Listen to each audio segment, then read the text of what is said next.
Welcome back. The Biden administration is holding the quote-unquote Summit for Democracy, the second of its kind in Washington, D.C.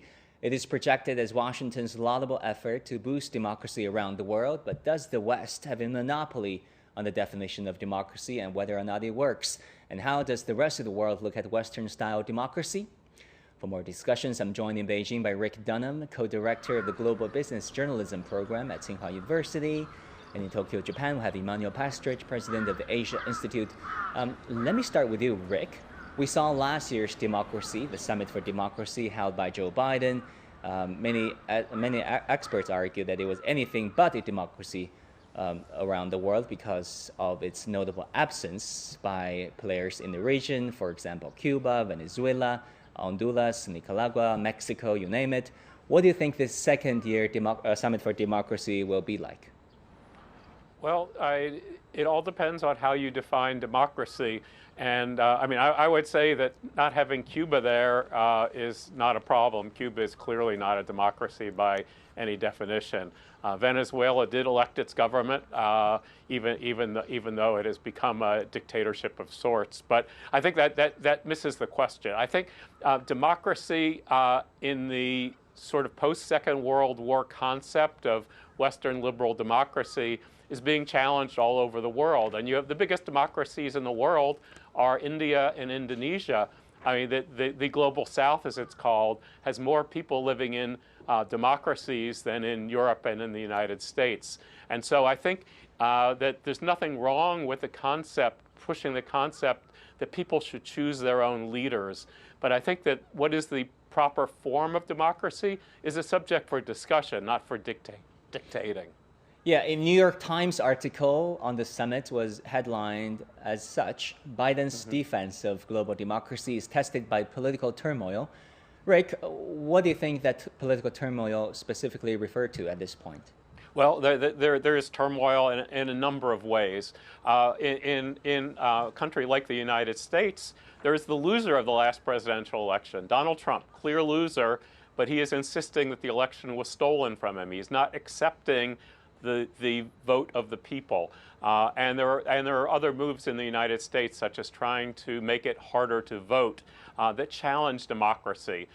You have challenges to democracy in countries like India and countries like Turkey and other democracies in the world where people are being arrested for criticizing the leaders. So there are challenges there. And there's a challenge because of the concept of free speech, that you're also free to spread disinformation.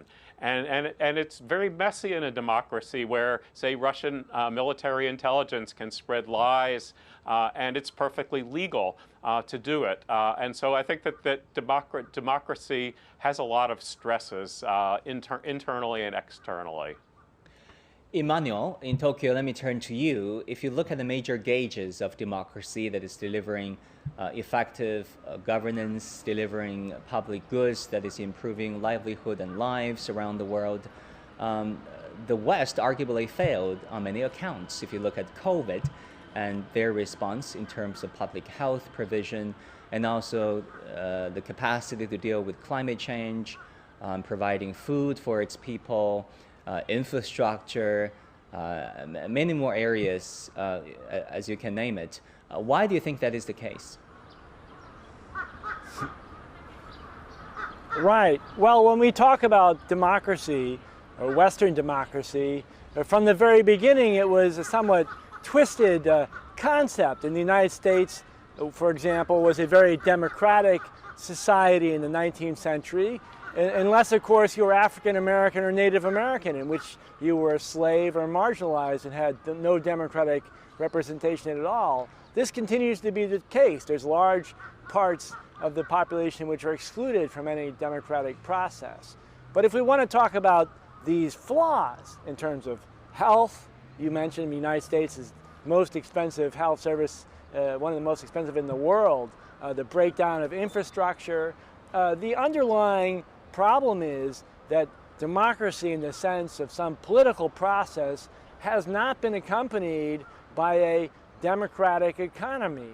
The economy has been concentrated increasingly, extremely in the last 5 years in the hands of a small group of private equity funds, multinational investment banks making decisions and concentrating the government's focus on the interests of a very tiny part of the overall population. So if you don't have an economic system, this in a way goes back to the Chinese leader Sun Yat-sen, of course, and his three people's principle. I mean, the critical one was a democratic economy, Minsheng, this idea that you have to have an equality within the economy. Yeah, he said something and like the of the Americas people, for the lost people, of and that. by And the people, which the West, really echoed the Western concept, Exactly. Abraham Lincoln's slogan of, for the people, by the people, and of the people. But Emanuel, let me ask you this. I personally think Sun for Yat-sen's... a long time, Western democracy seemed to have worked. Of course, there's this element of a pendulum effect whereby left parties come to power, and then the right-wing parties come to power, and then there's this thing called economic cycles. But regardless, Western-style democracy seemed to have worked relatively well at the height of the Cold War in the 70s and 80s and even 90s. Why do you think liberal democracy seems to be losing some of its charm and momentum coming into the first and second and now into the third decade of the 21st century? Well, I think I would have to give an answer which is not a standard one and may not be very popular. But during the Cold War, the United States and these other so-called liberal democracies were confronted by an alternative in China and in the Soviet Union of a socialist economy. Socialist economies were not perfect, but they openly advocated a egalitarian society, and they addressed class issues and the concentration of capital. And because of that alternative, it put pressure on the United States, Great Britain, France, and other countries to modify and to alleviate some of the contradictions within their society. So what we got in the sort of the height of the post-war American democratic society, liberal democratic system, was something which was indirectly impacted, I believe, by the existence of an alternative. And now we have much less of an alternative in that respect, although I think going forward, and China I think is playing a role in this, showing that there are some alternatives. There are other ways to look at the economy, and most importantly, there are ways of defining democracy which go beyond the simplistic idea that one person can vote. Because if you don't have good information, if you don't get a good education, if you can't get to the polling place, then obviously it's not going to be a democracy in any meaningful way. Right. Rick, I want to ask you about the American export of its style of democracy to the rest of the world. It seems to me like there has been this pendulum effect. If you think about the 80s, when Ronald Reagan was president, the CIA conducted covert operations across the Americas, and subverted regimes they consider illegitimate, subverted regimes they don't like. And then when Bill Clinton was president, he showed somewhat restraint. He was even criticized for not taking down bin Laden earlier. And then when George Bush came to power, there was this, of course, war in Iraq and Afghanistan. Then when Obama took office, there was, withdrawal of forces from those overseas interventions. What do you think will happen next now that Joe Biden is president? Yeah, well, I agree with your concept here of pendulums, but I think we need to divide it into two. One is the idea of the idealistic exporting of American-style democracy.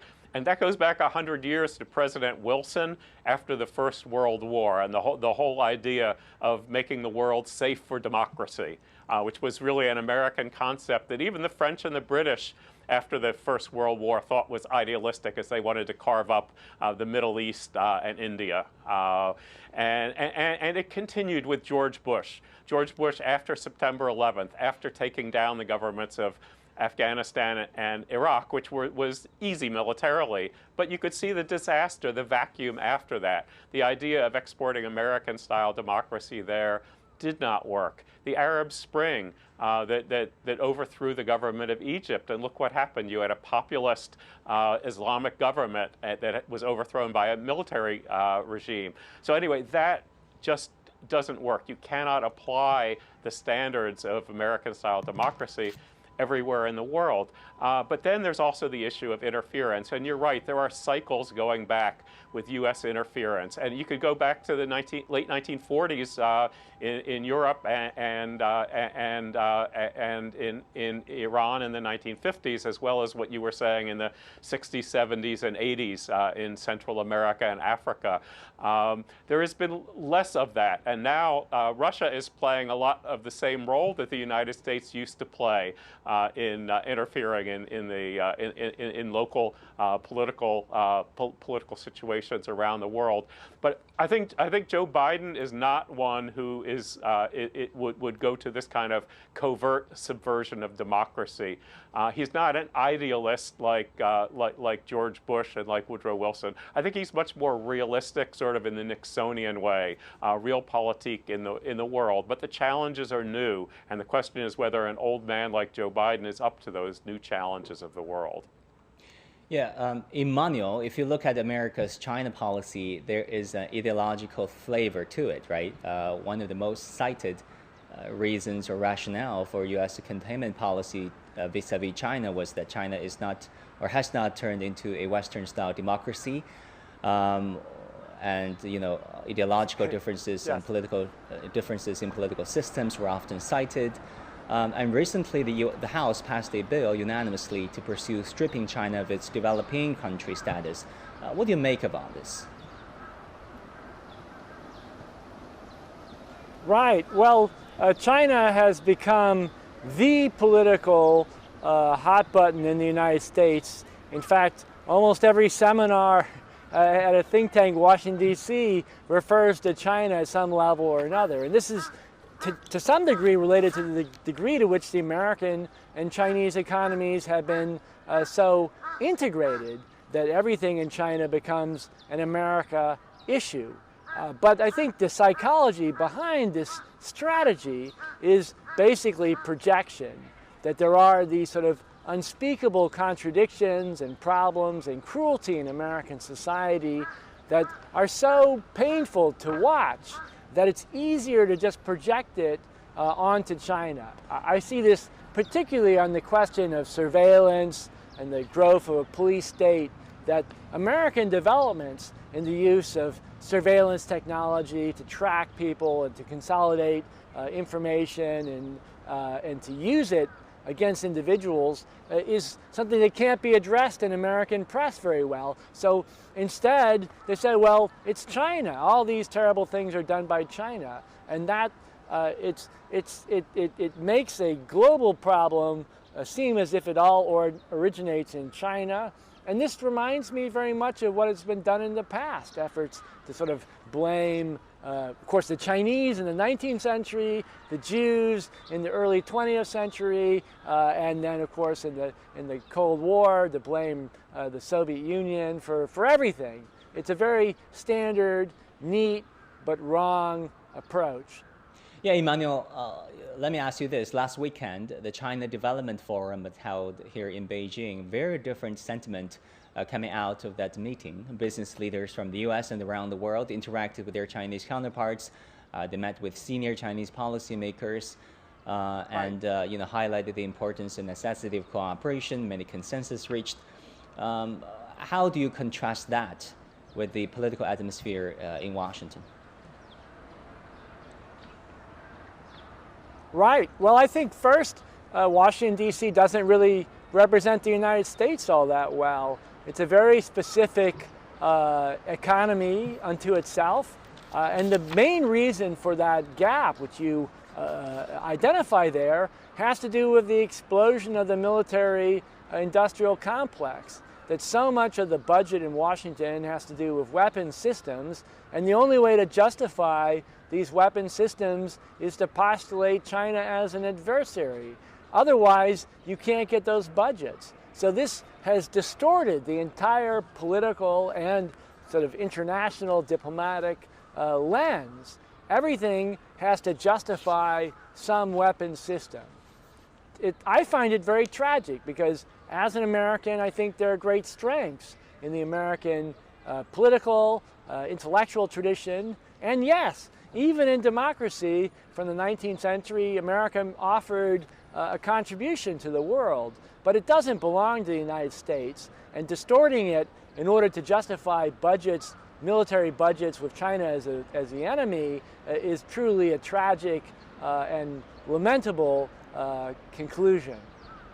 Yeah, you know, there are so many issues we want to get to. For example, the Taiwan leader Tsai Ing-wen's controversial trip to Central America with a stop in the United States where unconfirmed reports say that she's going to meet with House Speaker Kevin McCarthy, which of course is considered by Beijing as another provocation. If you remember, then Speaker Nancy Pelosi's very controversial visit to the island of Taiwan, which we consider a province last year. But in the interest of time, we'll have to leave it there. Emanuel, thank you so much. And Rick, thank you as always. It's great to have both of you with us. Thank you.